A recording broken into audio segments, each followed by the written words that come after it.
Hello नमस्ते सत श्री अकाल। कैसा है आपका हाल चाल। तो आज हम लोग क्या पढ़ेंगे, तो आज हम लोग पढ़ेंगे हिंदी का जो है चैप्टर दूसरा जो था विष का दांत, जिसके लेखक हैं नलिन बिलोचन शर्मा, उनका जो है बारे में पढ़ेंगे। उस चैप्टर का जो है जितना भी ऑब्जेक्टिव है ना, उस सब ऑब्जेक्टिव को जो है इसी जो है वीडियो में कर लेंगे। और इससे जितना भी जो ऑब्जेक्टिव इस चैप्टर से आएगा तो समझिए इसी वीडियो से आएगा। इसको जो है बिल्कुल स्किप नहीं करना है और पूरा जो है अंत तक वीडियो को देखना है। और इस वीडियो में जितना भी ऑब्जेक्टिव लिखवाएंगे उसको जो है नोट्स बना लेना है और बार बार जो है उसको रिवीजन करना है ताकि एक भी ऑब्जेक्टिव छूटे नहीं। चलिए देखते हैं पहला ऑब्जेक्टिव हमारा क्या है। तो पहला ऑब्जेक्टिव हमारा है कि नलिन बिलोचन शर्मा जी का जन्म कब हुआ था। नलिन बिलोचन शर्मा का जन्म कब हुआ था? पहला है 18 फरवरी 1915, दूसरा है हमारा 18 फरवरी 1916, तीसरा है हमारा 18 फरवरी 1917, चौथा है हमारा 18 फरवरी 1918। तो उनका जन्म कब हुआ था? तो उनका जन्म हुआ था 18 फरवरी 1916 को जन्म हुआ था। नलिन बिलोचन शर्मा जी का जन्म कब हुआ था? 18 फरवरी 1916 को उनका जन्म हुआ था। चलिए तो अगला ऑब्जेक्टिव देखते हैं। अगला ऑब्जेक्टिव हमारा क्या कहता है? तो अगला ऑब्जेक्टिव है हमारा लेखक नलिन बिलोचन शर्मा, यानी जो नलिन बिलोचन शर्मा जी का जन्म हुआ कहाँ था यह पूछ रहा है। उनका जन्म देख लिए कब हुआ था, कहाँ हुआ था। तो पहला ऑप्शन दिया है सिमरिया बेगूसराय, बलिया उत्तर प्रदेश, बदरघाट पटना, या फिर जो है जहीराबाद पटना। तो उनका जो जन्म हुआ था, उनका जन्म हुआ था बदरघाट पटना में, यानी ये भी बिहारी थे, बिहार में ही पैदा लिए थे, बदरघाट पटना में पैदा हुए थे। अगला ऑब्जेक्टिव देखते हैं। अगला ऑब्जेक्टिव क्या कहता है? तो अगला ऑब्जेक्टिव है हमारा कि नलिन बिलोचन शर्मा जी का जन्म से जो किस भाषा के भाषी थे, यानी वो जो जन्म लिए थे तो किस भाषा में लिए थे। बचपन उनके माता पिता कौन सा भाषा बोलते थे, तो जन्म से जो है किस भाषा में जो है भाषी थे वो। तो जन्म से जो है पहला क्या है ऑप्शन मगही है, दूसरा भोजपुरी है, तीसरा मैथिली है, चौथा अंगिका। तो जो बचपन से हमारा जो है भोजपुरी भाषी थे, यानी जो है भोजपुरी भाषा वो बोलते थे। तो उसके बाद अगला ऑब्जेक्टिव देखते हैं। अगला ऑब्जेक्टिव क्या है हमारा? तो अगला ऑब्जेक्टिव है नलिन बिलोचन शर्मा के पिता का क्या नाम था। उनके जो पिता थे उनके पिता का क्या नाम था? तो उनके पिता का नाम जो था, पहला ऑप्शन है पंडित रामावतार शर्मा, दूसरा है पंडित रामानंद शर्मा, तीसरा है हमारा पंडित मृत्युंजय शर्मा, और उसके बाद क्या है चौथा? तो पंडित दशावतार शर्मा। इनमें से जो है हमारा क्या हो जाएगा? पंडित रामावतार शर्मा जी जो है उनका पिताजी का नाम था पंडित रामावतार शर्मा। चलिए तो अगला ऑब्जेक्टिव देखते हैं। अगला ऑब्जेक्टिव क्या है? तो अगला ऑब्जेक्टिव है नलिन बिलोचन शर्मा के पिता महामहोपाध्याय पंडित रामावतार शर्मा किस विषय के प्रख्यात विद्वान थे। यानी उनके जो पिता थे, लेखक के पिता नलिन बिलोचन शर्मा जी के पिता, वह जो है किस विषय में जो है प्रख्यात विद्वान थे। पहला ऑप्शन है विज्ञान और गणित में, दूसरा है दर्शन और संस्कृत में, तीसरा है इतिहास और भूगोल में, चौथा है अंग्रेजी और फारसी में। तो वह जो किस विषय के जो है बहुत बड़े जानकार थे, विद्वान थे, तो वह विषय का नाम क्या था? दर्शन और संस्कृत। दर्शन और संस्कृत में वह जो है महान विद्वान थे। कौन? तो नलिन बिलोचन शर्मा जी के पिता। चलिए तो अगला ऑब्जेक्टिव देखते हैं। अगला ऑब्जेक्टिव क्या है? तो अगला ऑब्जेक्टिव है नलिन बिलोचन शर्मा की माता का क्या नाम था। यानी उनकी जो माता थी, उनकी माता का जो है क्या नाम था? तो माता का नाम ऑप्शन पहला हमारा क्या है? रत्नावती। यही जो है ऑप्शन पहला है रत्नावती, यही हमारा जो है सही होता है। कमलावती बिल्कुल नहीं था, प्रभावती बिल्कुल नहीं था, और इंद्रावती तो और नहीं था। चलिए तो अगला ऑब्जेक्टिव देखते हैं। अगला ऑब्जेक्टिव क्या है? तो अगला ऑब्जेक्टिव है कि नलिन बिलोचन शर्मा जी की स्कूल की पढ़ाई कहाँ से हुई। यानी स्कूल जो शुरू किया था उन्होंने कहाँ से किया था? शास्त्री नगर हाई स्कूल से, पटना हाई स्कूल से, या BN कॉलेज स्कूल से, पटना कॉलेजिएट स्कूल से। कौन सा स्कूल था जिनसे उन्होंने पढ़ाई शुरू की थी? तो इस स्कूल का क्या नाम था? इस स्कूल का नाम था Patna collegiate school. Collegiate school, Patna collegiate school से उन्होंने पढ़ाई शुरू की थी। तो अगला ऑब्जेक्टिव देखते हैं। अगला ऑब्जेक्टिव क्या है हमारा? तो नलिन बिलोचन शर्मा ने किस विश्वविद्यालय से संस्कृत और हिंदी में MA किया है। यानी वह जो है किस विश्वविद्यालय से जो मास्टर ऑफ आर्ट किया है, यानी MA किया है। BA के बाद क्या होता है? तो MA होता है। तो MA जो है संस्कृत और हिंदी विषय में किया है, लेकिन किस विश्वविद्यालय से किया है? तो पहला ऑप्शन दिया है मगध विश्वविद्यालय, दूसरा है पटना विश्वविद्यालय, तीसरा है रांची विश्वविद्यालय, चौथा है हिंदू विश्वविद्यालय, बनारस हिंदू विश्वविद्यालय। तो हमारा कौन सा ऑप्शन सही हो जाएगा? तो हमारा ऑप्शन नंबर बी जो है बिल्कुल सही हो जाएगा। पटना विश्वविद्यालय से उन्होंने जो है MA किया था। किस भाषा में? तो संस्कृत और हिंदी भाषा में MA किया था। यहाँ से दो ऑब्जेक्टिव भी मिल गया, जो किस भाषा में MA किया था और पहला क्या था कहाँ से किया। चलिए तो अगला ऑब्जेक्टिव देखते हैं। अगला ऑब्जेक्टिव हमारा क्या कहता है? अगला ऑब्जेक्टिव है नलिन बिलोचन शर्मा पटना विश्वविद्यालय के हिंदी विभाग के अध्यक्ष कब बने? यानी जो नलिन बिलोचन शर्मा थे पटना विश्वविद्यालय के हिंदी विभाग के अध्यक्ष कब बने? तो यह बने कब थे? तो पहला ऑप्शन दिया 1950 में, दूसरा 1955 में, तीसरा 1959 में, चौथा हमारा 1961 में। तो कब बने थे? तो यह बने थे 1959 ईस्वी में बने थे। ठीक, 60 में से एक कम यानी 59 में यह जो है बने थे। अगला ऑब्जेक्टिव क्या है? तो अगला ऑब्जेक्टिव है हमारा दृष्टिकोण और साहित्य का इतिहास दर्शन किनकी रचना है? तो यह जो है हमारा किनकी रचना है? तो यह हमारा नलिन बिलोचन शर्मा जी का रचना है, उन्हीं के जो है पाठ परिचय है तो उन्हीं का रचना है। यह जो है कब पूछता है? ऑब्जेक्टिव में पूछ देता है कि बताइए जो है दृष्टिकोण और साहित्य का इतिहास दर्शन किनकी रचना है। तो इसको जो है बिल्कुल जो है अवॉइड नहीं करना है, इसको जो है लेते हुए चलना है, क्योंकि लेखक का जो है कीर्ति जरूर पूछता है। चलिए तो आगे देखते हैं अगला ऑब्जेक्टिव क्या है हमारा। तो अगला ऑब्जेक्टिव है हमारा नकेन के प्रपद्य और नकेन दो किनकी रचना है? तो यह रचना भी नलिन बिलोचन शर्मा जी का है। चलिए तो आगे बढ़ते हैं। अगला ऑब्जेक्टिव क्या है? तो अगला ऑब्जेक्टिव है हमारा हिंदी कविता में प्रपद्यवाद के प्रवर्तक कौन है? यानी प्रपद्यवाद का तो अब ये तो सुने हैं कि जो है रचना जो है नलिन बिलोचन शर्मा जी ने किया है, तो वही जो है इनके प्रवर्तक भी हैं। चलिए तो आगे बढ़ते हैं। अगला ऑब्जेक्टिव क्या है हमारा? तो अगला ऑब्जेक्टिव है आलोचकों के अनुसार प्रयोगवाद का वास्तविक प्रारंभ किसकी कविताओं से होता है? तो यह जो प्रयोगवाद का वास्तविक प्रारंभ है वह जो है नलिन बिलोचन शर्मा जी की कविताओं से होता है आलोचकों के अनुसार।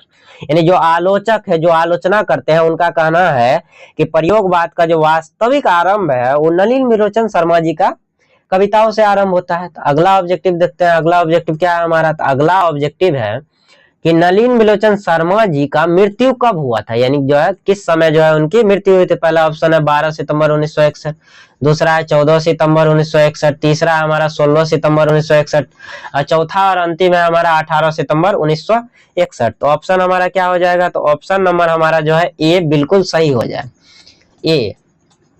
तो आगे देखते हैं अगला ऑब्जेक्टिव क्या है। तो अगला ऑब्जेक्टिव है हमारा 20 के दांत कहानी किस कहानी संग्रह से ली गई है? तो पहला ऑप्शन है दृष्टिकोण, दूसरा है 20 के दांत तथा अन्य कहानी, तीसरा है हमारा मानदंड और चौथा है हमारा साहित्य तत्व। तो इनमें से जो हमारा जो ऑप्शन बी है 20 के दांत तथा अन्य कहानी, यहीं से जो है हमारा 20 के दांत कहानी लिया गया है। तो देखो याद करने का कितना जो है अच्छा सा तरीका मिल गया। 20 के दांत यहाँ भी, 20 के दांत यहाँ भी, इसी से जो है हमारा जो है लिया गया 20 के दांत तथा अन्य कहानी से। चलिए तो आगे बढ़ते हैं। अगला ऑब्जेक्टिव हमारा क्या है? तो अगला ऑब्जेक्टिव देखते हैं। तो अगला ऑब्जेक्टिव है हमारा 20 के दांत कहानी किस वर्ग के अंतर विरोधों को उजागर करती है? यानी जो 20 का दांत कहानी जो लिखा गया वह जो है किस वर्ग का जो है अंतर विरोधों को जो है विरोधों को उजागर करती है? तो पहला हमारा उच्च वर्ग, दूसरा है श्रमिक वर्ग, तीसरा हमारा निम्न वर्ग, चौथा हमारा मध्यम वर्ग। यह किस वर्ग का जो है अंतर विरोधों को उजागर करती है? तो यह हमारा क्या हो जाएगा? तो ऑप्शन बी जो है श्रमिक वर्ग का जो है अंतर विरोधों को उजागर करती है। चलिए तो आगे देखते हैं अगला ऑब्जेक्टिव हमारा क्या है। तो अगला ऑब्जेक्टिव है हमारा कि 20 के दांत कहानी में सेन साहब किस श्रेणी का प्रतिनिधित्व करते हैं? यानी जो सेन साहब है वह किस श्रेणी का प्रतिनिधित्व करते हैं? तो सबसे पहला जो है हमारा है महत्वाकांक्षी और लिंग भेद रखने वाला मध्यम वर्ग का यह प्रतिनिधित्व करता है। यही बेटा बेटी में ढेरिये भेदभाव करता है। हम लोग जब चैप्टर पढ़े थे तो उसमें देखे थे कि जो है ढेरिये भेदभाव करता है। बेटा का जो है ज्यादा लाड़ प्यार देता है और बेटी को एकदम जो है दबा के रखता है, बोलता है कठपुतली है बेटी। चलिए तो आगे बढ़ते हैं। अगला ऑब्जेक्टिव देखते हैं। तो अगला ऑब्जेक्टिव हमारा क्या है? तो अगला ऑब्जेक्टिव है हमारा कि गिरधर किस प्रकार के व्यक्ति का प्रतिनिधित्व करता है? यानी गिरधर कैसा है? गिरधर जो है किस प्रकार के व्यक्ति का प्रतिनिधित्व करता है? तो अमीर व्यवसाय ना, ये बेचारा बहुत गरीब था। संघर्षरत निम्न मध्यम वर्गीय व्यक्ति या जो है संघर्ष यानी संघर्ष कर रहा है, स्ट्रगल कर रहा है। कौन? तो जो है मिडिल क्लास फैमिली में, जो है लोअर मिडिल क्लास फैमिली का ये बंदा था, जो स्ट्रगल कर रहा था अपनी जिंदगी को लेके। उसी का बेटा था मदन। आगे बढ़ते हैं। अगला ऑब्जेक्टिव क्या है? तो 20 के दांत कहानी का मुख्य विषय क्या है? किस विषय पर जो है 20 के दांत कहानी को जो है लिखा गया है? ये सामाजिक भेदभाव और लिंग भेदभाव पर लिखा गया है। समाज में जो है किस प्रकार जो है अमीरी गरीबी में भी भेदभाव होता है, फिर बेटा बेटी में जो भेदभाव होता है वो लिंग भेदभाव पर लिखा गया है। चलिए तो आगे बढ़ते हैं। अगला ऑब्जेक्टिव क्या है हमारा? तो अगला ऑब्जेक्टिव है हमारा 20 के दांत कहानी के कहानीकार कौन है, यहाँ से हमारा जो है पार्ट शुरू हो गया। अब पार्ट वाला खाली ऑब्जेक्टिव आएगा कि 20 के दांत जो है कहानी के जो है कहानीकार कौन है, तो नलिन बिलोचन शर्मा जो है हमारे इस कहानी के कहानीकार है। अगला ऑब्जेक्टिव देखते हैं। अगला ऑब्जेक्टिव है हमारा, सेन साहब की नई मोटर कार की कीमत कितनी थी। जो नई का मोटर कार था जो है काला रंग का, तो उसका जो है क्या कीमत था, जो बरसाती में खड़ा था, तो उसका कीमत था, टोटल कीमत 7,500। ठीक, दूसरा है 8,500, तीसरा है 9,500, चौथा हमारा 5,500। तो इनमें से जो पहला ऑप्शन है हमारा 7,500, यह हमारा जो है बिल्कुल सही होता है। सेन साहब का जो नई का मोटर गाड़ी था वो जो है स्ट्रीमल एंड का, तो उसका जो है कीमत था 7,500। चलिए तो आगे बढ़ते हैं, अगला ऑब्जेक्टिव देखते हैं। अगला ऑब्जेक्टिव हमारा है, साहित्य का इतिहास दर्शन किनकी महत्वपूर्ण कृति है। एकदम आंख मूंद के नलिन बिलोचन शर्मा मार दीजिए, उन्हीं का जो है कृति है, उन्होंने ही लिखा है। तो अगला ऑब्जेक्टिव देखते हैं। तो अगला ऑब्जेक्टिव है, 20 के दांत कहानी में सेन साहब की नई मोटर कार की सुरक्षा का जिम्मा किस पर दिया गया। मदन पे ना, मदन बेचारा तो छूना चाह रहा था। गिरधर ना, गिरधर तो बिल्कुल नहीं। सोफर, सोफर यानी ड्राइवर, ड्राइवर ही जो है कार चला रहा था, इसीलिए जो है पूरी जिम्मेदारी थी कि तुम हमारा गाड़ी को कुछ नहीं होने दो। वो अलग बात है कि बेटा जाके जो है उसका जो है लाइटें फोड़ देता है। चलिए तो आगे बढ़ते हैं, अगला क्या है। अगला ऑब्जेक्टिव है हमारा, सेन साहब की कितनी जो है पुत्रियां थी, यानी क्या गो बेटी सेन साहब का था। 3 गो बेटी था, बिल्कुल नहीं था। 3 गो, 4 गो बेटी था, बिल्कुल नहीं। 5 गो बेटी था, एकदम, सीमा, रजनी, आलो, शेफाली और आरती। 5 बेटी सेन साहब की थी।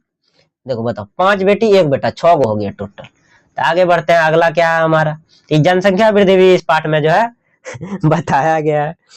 चलो तो अगला देखते हैं, अगला क्या है हमारा। तो अगला है हमारा 25 नंबर, कि लड़कियां क्या है, कठपुतलियां हैं और उनके माता पिता को इस बात का टैस है। क्या है, रिक्त स्थान को भरो। उसका माता पिता को दुख है, बिल्कुल नहीं दुख है। ये तो जो है लिंग भेदी था, माए बाप दोनों, सेन साहब और सेन साहब की कन्या दोनों जो है लिंग भेदी था। तो जो है दुख तो बिल्कुल नहीं, गर्व है, ढेरी गर्व है कि लड़की जो है हमारा जो है इशारों पे चलती है, मिसेस सेन को और जो है मिस्टर सेन दोनों को। तो आगे बढ़ते हैं, अगला क्या है हमारा। तो अगला है हमारा, सेन साहब की मोटर कार किस रंग की थी। सफेद, बिल्कुल नहीं सर, सफेद नहीं थी उनकी जो है मोटर कार। तो नीली थी, नहीं, नीली तो औरों नहीं थी। तो किस कलर का जो है उनकी मोटर कार थी, तो उनकी जो मोटर कार थी एकदम काली थी, एकदम चमकदार, ऐसा कि जो है मुंह देख लो अपना, इतना जो है चमकता था उनकी जो है गाड़ी। अगला ऑब्जेक्टिव देखते हैं, अगला ऑब्जेक्टिव क्या है हमारा। तो अगला ऑब्जेक्टिव है, सेन साहब की 5 लड़कियां कैसी थी। तो सेन साहब की जो 5 लड़कियां थी सुशील और अनुशासित थी, एकदम अनुशासन में रहती थी। कब हंसना है कब रोना है ये भी जो है माँ बाप डिसाइड करता था। ये अनुशासन थोड़ी ना, गुलामों की जिंदगी होगी भैया। आगे बढ़ते हैं, अगला ऑब्जेक्टिव क्या है हमारा। तो अगला ऑब्जेक्टिव है हमारा कि सेन साहब की मोटर कार को किससे खतरा हो सकता था। तो कौन था ऐसा जो है उनका जो है गाड़ी के पीछे पड़ल रहता था। तो मदन नहीं, मदन बेचारा जो है गरीब आदमी, कहाँ से उनका गाड़ी के पीछे पड़ेगा। तो खोखा जो उनका बेटा था, खोखा जिसको हम लोग कासू भी कहते हैं, वो जो है गाड़ी के पीछे पर ले रहता था, एकदम जो है उसका कल पुर्जा को खोलते रहता था, नट बोल्ट को, और देखता था कौन चीज है अंदर में, वो नहीं इंजीनियर बनेगा। चलिए तो अगला ऑब्जेक्टिव देखते हैं, अगला ऑब्जेक्टिव क्या है हमारा। तो अगला ऑब्जेक्टिव है हमारा, मानदंड किनकी आलोचनात्मक कृति है। तो कौन जो है, किन्होंने जो है मानदंड नाम का जो है आलोचनात्मक कृति लिखा है। तो नलिन बिलोचन शर्मा जी ने लिखा, 20 के दांत लेखक नलिन बिलोचन शर्मा। चलिए तो अगला ऑब्जेक्टिव देखते हैं, अगला ऑब्जेक्टिव क्या है हमारा। 30 नंबर का ऑब्जेक्टिव तक हम लोग पहुंच गए हैं। तो सेन साहब की आंखों का तारा कौन है। तो सेन साहब की जो आंखों का तारा है, मदन तो बिल्कुल नहीं, वो नौकर का बेटा था। गिरधर तो और नहीं होने वाला। 5 बेटे बिल्कुल नहीं, तो कठपुतली है, ये कौन सी होगा। खोखा यानी जो कासू था, वो बुढ़ापे में जो है आंखों का तारा था, वो बेचारा जो है बुढ़ापे में हुआ था। अब उम्मीदें नहीं था कि 5 बेटी के बाद जो है कोनो बच्चा होगा, तो इसी कारण जब हुआ तो एकदम जो है उसको माथा पे चढ़ेले रखता था। अगला ऑब्जेक्टिव देखते हैं, अगला ऑब्जेक्टिव क्या। अगला ऑब्जेक्टिव है, खोखा का अर्थ क्या होता है। खोखा का अर्थ जो है बच्चा होता है, बंगाली भाषा में खोखा का अर्थ जो है बच्चा होता है। अगला ऑब्जेक्टिव देखते हैं, अगला ऑब्जेक्टिव क्या है हमारा। तो सेन साहब की गाड़ी की चमक दमक के लिए कौन जिम्मेदार था। तो सोफर ड्राइवर साफ सुथरा करता था, वही जिम्मेदार था बेचारा। खोखा तो गंदा करने पे लगल रहता था। अगला ऑब्जेक्टिव है हमारा कि सेन साहब की नई मोटर कार स्ट्रीमल इंड की क्या विशेषता थी, इसकी खूबी बता। सफेद रंग का नहीं, वो तो कड़िया रंग का था। वह चमकती काली और उसमें चेहरा दिख जाए, यानी वो इतना चमकदार था कि उसमें चेहरा दिख जाए, वही ऑप्शन सही है। अगला ऑप्शन क्या है, तो बहुत पुरानी, नहीं नहीं ये सब बात बिल्कुल गलत है, लाल रंग का तो नहीं है, करिया था। ये ऑप्शन हमारा बिल्कुल सही हो जाएगा। चलिए तो आगे बढ़ते हैं। अगला ऑब्जेक्टिव हमारा क्या है, तो खोखा सेन साहब के किस नियम का अपवाद था। खोखा जो है कौन सा नियम था, तो घर में जो है सेन साहब ने जो है बेटियों के लिए जो नियम बनाए थे, ये जो है बिल्कुल वो नियम को मानवे नहीं करता था, इसीलिए जो है ये घर के नियमों का अपवाद है। ये रत्ती भर वैल्यू नहीं देता था, जो है ना बाप का ना माए का, बहन सबको तो पकड़ के डंगा देता था एकदम। चलो तो आगे बढ़ते हैं, अगला ऑब्जेक्टिव देखते हैं। अगला ऑब्जेक्टिव क्या है हमारा, तो अगला ऑब्जेक्टिव है हमारा खोखा जिसका नाम कासू था, किनका इकलौता बेटा था। तो ये जो है गिरधर का तो मदन बेटा था, सोफर ड्राइवर का था, इसमें जिक्र नहीं पाठ में। पड़ोसी का दौरो नहीं, पड़ोसी का बच्चा के बारे में पाठ में दे ले नहीं, पाठ में किसका बच्चा के बारे में दिया हुआ था, गिरधर और सेन साहब। सेन साहब का जो बेटा था इकलौता एक ही को बेटा था, उसका नाम था खोखा। ये जो ना उम्मीद बुढ़ापे का जो है लाठी आ गया। चलो तो आगे देखते हैं अगला क्या है हमारा। अगला है हमारा कि सेन साहब की पांचों लड़कियां, पहला का नाम सीमा, दूसरा का नाम रजनी, आलो, शेफाली और आरती, किसका उदाहरण थी। ये सुसंस्कृत और अनुशासन का एकदम जीती जागती मूर्त थी, एकदम मूर्तियों जैसा रहती थी, कुछ ना बोलना ना खेलना कूदना कुछ नहीं, हंसती भी नहीं थी खिलखिला के। तो अगला ऑब्जेक्टिव देखते हैं। अगला ऑब्जेक्टिव क्या है हमारा, अगला ऑब्जेक्टिव है सीमा, रजनी, आलो, शेफाली और आरती पांचों जो है किनकी बहन है। ये पांचों जो है खोखा की बहन है, मदन का कोई बहने नहीं है। ठीक, और लेखक हमारा नलिन विरोचन शर्मा का कोई बहन नहीं इसमें जिक्र है, सोफर ड्राइवर का है, बीच में आ रहा है बार बार। तो खोखा की बहनों का नाम जो है था, ये ऑब्जेक्टिव जो है बिहार बोर्ड में पूछा गया कि सीमा, रजनी, आलो, शेफाली और आरती जो है किनकी बहनें थी। ये बहन जो है खोखा की बहन थी, और बेटी किनकी थी, तो मिसेस सेन और जो है मिस्टर सेन, यानी जो है सेन दंपति की बेटियां थी पांचों। चलिए तो आगे बढ़ते हैं, अगला ऑब्जेक्टिव देखते हैं। अगला ऑब्जेक्टिव क्या है हमारा, तो सेन साहब अपने बेटे को क्या बनाना चाहते थे। सेन साहब डॉक्टर ना, डॉक्टर कहाँ से बनाएगा बेचारा, खिलाड़ी, खिलाड़ी तो बिल्कुल नहीं, बिजनेसमैन और इंजीनियर बनाने का उनका एकदम जो है अंदर से छुटता था, जो है बनाएंगे बच्चा हमारा, जो बचपने से जो है कारीगरी शुरू करवा दिया, ठोक पीट, बोलता था बिजनेसमैन बनेगा बेटा, इंजीनियर बनेगा, इंजीनियर, खोखा इंजीनियर। ठीक है, चलो तो आगे बढ़ते हैं। अगला ऑब्जेक्टिव क्या है हमारा, अगला ऑब्जेक्टिव है हमारा कि मैं तो खोखा को इंजीनियर बनाने जा रहा हूं। अरे भैया नाम देखो, खोखा इंजीनियर बनाने जा रहा हूं, यह कथन किसका है। तो ये जो है सेन साहब बोले, किसको, वह पत्रकार को बोल रहे थे, मिस्टर सिंह बिल्कुल नहीं बोले। गिरधर बेचारा नौकर था, उनको ये सब बात थोड़ी ना बताएगा। तो ये जो हो गया हमारा क्या, तो सेन साहब हो गए। तो अगला ऑब्जेक्टिव देखते हैं। अगला ऑब्जेक्टिव हमारा क्या है, तो सेन साहब के मित्र कौन थे जो उनके यहाँ आए थे। सेन साहब के मित्र वकील थे नहीं थे, डॉक्टर थे नहीं थे, तो पत्रकार थे उनके जो है मित्र, जो दूर के रिश्तेदार भी लगते थे। चलिए तो अगला ऑब्जेक्टिव देखते हैं। अगला ऑब्जेक्टिव क्या है हमारा, तो सेन साहब के दूर के रिश्तेदार कौन थे जो अखबार नवीस थे। अखबार नवीस माने पत्रकार, मीडिया वाला जो होता है, प्रेस वाला, तो जो है कौन थे, तो वो जो है हमारा कौन थे, सेन साहब के मित्र भी होते थे, वो रिश्तेदार भी थे हमारा। सोफर नहीं था सर जी, गिरधर लाल और नहीं था, मदन का मामा कहाँ से आ गया भैया। आगे बढ़ते हैं, अगला ऑब्जेक्टिव देखते हैं। अगला ऑब्जेक्टिव हमारा क्या है, मदन किसका बेटा था। तो मदन बेझिझक गिरधर लाल का बेटा था, नाम देखो गिरधर लाल। गिरधर लाल का बेटा कौन था, तो मदन था हमारा। अगला ऑब्जेक्टिव देखते हैं। अगला ऑब्जेक्टिव हमारा क्या कहता है, तो अगला ऑब्जेक्टिव है हमारा कि मदन की उम्र क्या थी। मदन का जो उम्र था वो उम्र क्या थी, 5 से 6 वर्ष थी, या 7 से 8 वर्ष थी, 3 से 4 वर्ष, या जो है 9 से 10 वर्ष। तो मदन की जो उम्र थी वो उम्र क्या थी, तो मदन की उम्र जो है 5 से 6 साल का था मदन बेचारा। चलो आगे बढ़ते हैं। अगला ऑब्जेक्टिव है हमारा, सेन साहब की कार को छूने की हिम्मत किसने की, तो मदन एकदम। खोखा तो बापे का गाड़ी है, जब मन बैठे जब मन जो है उतरे, लेकिन मदन बेचारा छूने में अच्छा लग रहा था, तो बोला छू के एक बार देखते हैं, जिसमें उसका ड्राइवर जो है धकेल दिया, घुटना से खून जाने लग गया था चोट के कारण। अगला ऑब्जेक्टिव देखते हैं। अगला ऑब्जेक्टिव हमारा क्या है, अगला ऑब्जेक्टिव है, सेन साहब की नई मोटर कार की पिछली बत्ती का लाल शीशा किसने चकनाचूर किया था। बाप का गाड़ी है, बेटे करेगा, बेटा कौन था, तो कासू था खोखा। बाप का गाड़ी को जो है बेटा एकदम तोड़ दिया, यानी खोखा जो है उसका लाल बत्ती झाड़ दिया, लाल रंग का शीशा। चलिए तो आगे बढ़ते हैं, अगला ऑब्जेक्टिव देखते हैं। अगला ऑब्जेक्टिव क्या है हमारा, तो सेन साहब की मोटर कार के चक्के की हवा किसने निकाली, तो वो एकदम जो है कासू, जिसको हम लोग खोखा कहते हैं, वही निकाला था। ना मदन निकाला था, ना मदन का दोस्त निकाला था, इतना जरूरत इन लोग के पास नहीं था। कासू नाम का जो है इंसान था, वही जो है निकाला था। अभी जो है लास्ट क्या है ऑप्शन, इनमें से कोई नहीं, कासू ने, यानी इनमें से जो है कोई नहीं और कासू, आंसर देखो यही मिल गया हमारा, इनमें से कोई नहीं, कासू ने जो है ये जो है हवा निकाली थी मोटर कार की। चलिए तो अगला ऑब्जेक्टिव देखते हैं, इसको जो है बिल्कुल जो है अवॉइड ऐसे जो है मिटा देना है। कैसे मिटा देना है दिखाते हैं तुमको जो है मिटाने का। देखा जादू मिट गया। चलो तो अगला ऑब्जेक्टिव देखते हैं, अगला ऑब्जेक्टिव क्या है हमारा। तो अगला ऑब्जेक्टिव है हमारा कि मदन के पिता का क्या नाम था। मदन का पिता गिरधर लाल, गिरधर लाल का बेटा कौन था, मदन था। चलिए तो आगे बढ़ते हैं, अगला ऑब्जेक्टिव क्या है हमारा। तो अगला ऑब्जेक्टिव है मदन के पिता गिरधर लाल सेन साहब की फैक्ट्री में क्या काम करते थे। सेन साहब का फैक्ट्री में क्या था, पहरेदार था, नहीं, वॉचमैन का काम नहीं करता, ड्राइवर था, बिल्कुल नहीं, इंजीनियर था, नहीं, किरानी था, यानी कलर का काम करता, लिखा पढ़ी वाला काम करता था। तो अगला ऑब्जेक्टिव देखते हैं, अगला ऑब्जेक्टिव क्या है हमारा। तो अगला ऑब्जेक्टिव है हमारा कि ऐसे ही लड़के आगे चलकर गुंडे, चोर और डाकू बनते हैं। यह कथन सेन साहब ने किसके लिए कहा था, एकदम मदन के लिए कहा, अपना बेटा तो नहीं है कहेगा कासू को। गिरधर लाल बेचारा बड़ा आदमी, उसको कौन चिक्का देगा, वो बड़का है, एज में बड़का है, तो अपने पोते को बेटा हुआ बुढ़ापे में पोता हो जाएगा जी, गलत हुआ कि।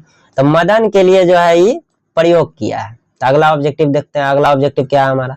अगला ऑब्जेक्टिव है सेन साहब के पत्रकार महोदय ने अपने बच्चे के बारे में क्या कहा। तो अपना बच्चा के बारे में कहा डॉक्टर बनेगा, नहीं कहा, वह इंजीनियर बनेगा, नहीं, वह एक जेंटलमैन बनेगा और जो कुछ भी बनेगा उसका काम है। तो यही जो है उन्होंने कहा, नेता तो नहीं है बनाएगा भैया, चलो जो नहीं पढ़ेगा वो बनेगा नेता, टेंशन काहे ले रहा। हाँ आगे बढ़ते हैं, अगला ऑब्जेक्टिव देखते हैं, अगला ऑब्जेक्टिव क्या है हमारा। तो खोखा किस भाषा का शब्द है। तो खोखा बांग्ला भाषा का शब्द है, हमारा भोजपुरी में बिल्कुल नहीं खोखा बोला जाता, मगही में और हिंदी में खोखा शब्द तो ये नहीं थे। बांग्ला में जो है खोखा जो है लड़का को कहा जाता, बच्चा को, इसीलिए जो है इस शब्द जो है वहीं से उठाया है। तो अगला देखते हैं ऑब्जेक्टिव, अगला ऑब्जेक्टिव क्या है हमारा। तो अगला ऑब्जेक्टिव है मदन के साथ किस खेल में शरीक होने के लिए कासू ललक गया। तो मदन बेचारा जो है लट्टू नचा रहा था गली में, तो वहां कासू भी पहुंचा। ये अमीर बाप का बेटा, इसको जो है घमंड था, हम बोले हैं लट्टू दो दो, बेचारा मदन देवे ने किया, एकदम लतिया दिया पकड़ के। तो अगला ऑब्जेक्टिव देखते हैं, अगला ऑब्जेक्टिव क्या है हमारा। तो अगला ऑब्जेक्टिव है हमारा कि हंस कौवे की जमात में शामिल होने के लिए ललक गया। यह पंक्ति किस पाठ की। तो हंस जो था कौवे की जमात में शामिल होने के लिए ललक गया, तो विष के दांत की पंक्ति है। यहाँ हंस कासू को कहा गया, कौवा मदन को कहा गया। तो अगला ऑब्जेक्टिव देखते हैं, अगला ऑब्जेक्टिव क्या है हमारा। तो हंस कौवे की जमात में शामिल होने के लिए ललक गया, यहाँ हंस किसे कहा गया। तो हंस जो है कासू को कहा गया, यानी खोखा को कहा गया। तो अगला ऑब्जेक्टिव देखते हैं, अगला ऑब्जेक्टिव हमारा क्या है। तो अगला ऑब्जेक्टिव है कौवा की जमात में शामिल होने के लिए हंस ललक गया। इस पंक्ति में कौवा किसके लिए प्रयुक्त हुआ था। मदन जो है, मदन और जो है गली के जो है लड़के जितने थे उन सबको जो है कौवा कह दिया गया है, यानी विशेष करके मदन के लिए जो है कौवा शब्द का प्रयोग हुआ है। ऑप्शन में सिर्फ मदन रहे वहां भी आप मार सकते हैं, गली के लड़के नहीं भी रहे तो भी जो है ऑप्शन आपका सही होगा कि कौवा जो है कहा गया मदन को और खोखा को कहा गया हंस। अगला ऑब्जेक्टिव देखते हैं, महल और झोपड़ी की लड़ाई में अक्सर महल वाले ही जीतते हैं, पर उसी हालत में जब दूसरे झोपड़ी वाले उनकी मदद अपने ही खिलाफ करते हैं। यह पंक्ति जो है किस पाठ की। ये पंक्ति जो है विष के दांत पाठ की जो है पंक्ति है, और ये हमारा जो है क्वेश्चन भी है, ठीक है, संपाय जो है उसको जो है करने वर्णन करने वाला यह क्वेश्चन भी है पाठ में। तो यह किस पाठ की पंक्ति है। तो विष के दांत पाठ की जो है पंक्ति है। तो आगे बढ़ते हैं, अगला ऑब्जेक्टिव क्या है हमारा। अगला ऑब्जेक्टिव है मदन ने कासू के कितने दांत तोड़े थे। तो मदन से और कासू में जो झगड़ा हुआ था लट्टू का खेल को लेके, तो उसमें जो है मदन एक घोसा मारा जो है सेन साहब का जो है अमीर बाप का बिगड़ेल बच्चा का जो है दो का दांत तोड़ के हटा दिया, एक बार में 2 दांत तोड़ दिया। तो ऑप्शन नंबर डी हमारा जो है बिल्कुल सही होता है। देखो ऑप्शन कैसे दिया है, एक के बाद 2 होता था, 4 3 ऐसे करके उटपटांग तरीके से दिया है, कंफ्यूजन में पड़ जाओ।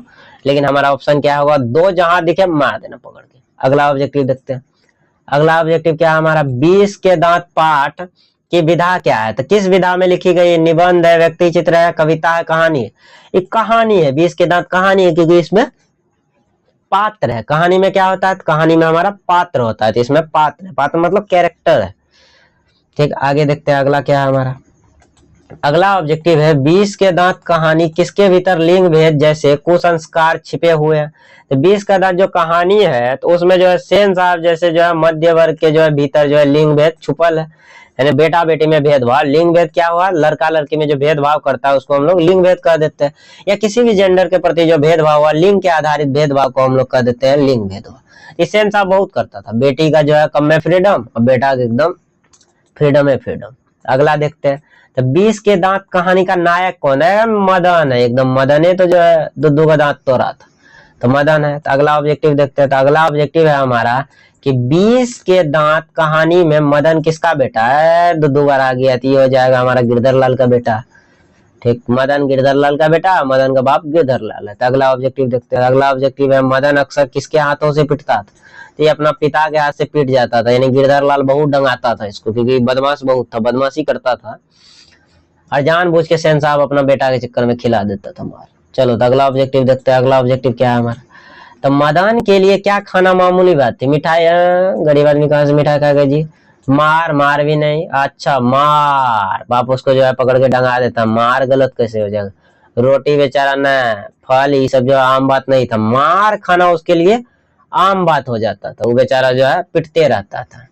तो मार खाना क्या हो गया, तो मार खाना आम बात था उसके लिए। तो अगला ऑब्जेक्टिव देखते हैं, अगला ऑब्जेक्टिव क्या है,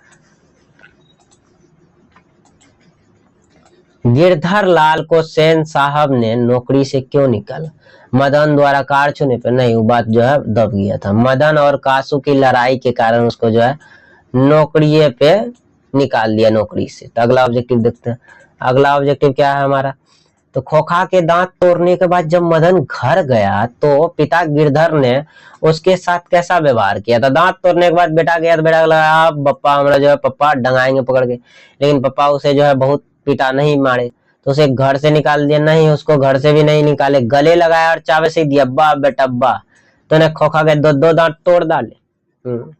अगला ऑब्जेक्टिव क्या है हमारा, तो अगला ऑब्जेक्टिव है हमारा कि नलिन बिलोचन शर्मा की कहानियों में किसके तत्व का जो है समग्रता से उभर कर सामने आए, तो कौन सा तत्व, मनोवैज्ञानिकता उनकी कहानी में बहुत होता था, यानी जो है मनोवैज्ञानिक कहानी वह लिखते थे। तो अगला क्या है ऑब्जेक्टिव, तो अगला ऑब्जेक्टिव है हमारा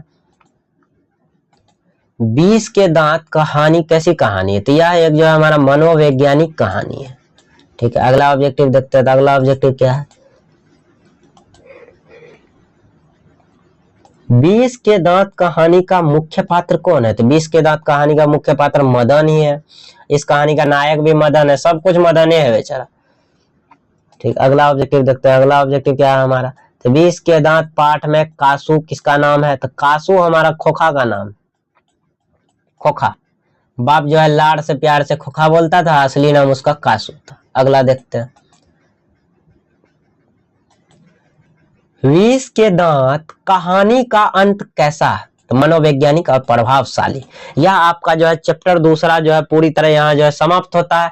यह टोटल कितना ऑब्जेक्टिव हुआ, टोटल हो गया सर जी जो है 70 ऑब्जेक्टिव हो गया। तो यह 70 दूसरा पार्ट में इतना ही ऑब्जेक्टिव था, और इतना जो है हम विश्वास के साथ कहते हैं कि जितना बोर्ड में पूछा जाएगा इस चैप्टर से, एक को जो है इससे जो है बाहर का नहीं होगा, सारा इसी चैप्टर से होगा, क्योंकि इसमें जो है हम क्वेश्चनों बैंक वाला घुसेड़ दिए। इसको जो है अच्छे से पूरा करना है और जो है फेयर करना है। और इस वीडियो को ज्यादा से ज्यादा अपने दोस्तों को क्या करना है सर, डेली डेली तक के बाद बोल रहे हैं, तो इसको ज्यादा से ज्यादा जो है शेयर करना है। क्या करना है, शेयर करना है। और वीडियो कैसा लगा जरूर जो है कमेंट में जो है जरूर बताना। अगर कोई डाउट हो ऑप्शन रिलेटेड या जो है आंसर रिलेटेड या क्वेश्चन रिलेटेड, तो जो है हमको जो है कमेंट में जो है लिख के जरूर बताना, हम वहाँ रिप्लाई देते हैं। और जो है मन लगा के पढ़ो, ताकि क्या करना है, तो टॉप करना है। टॉपर से नीचे का जो है बिल्कुल नहीं सोचना।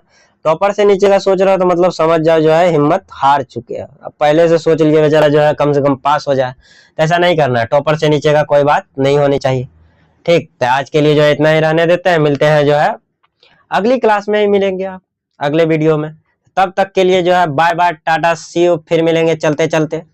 धन्यवाद।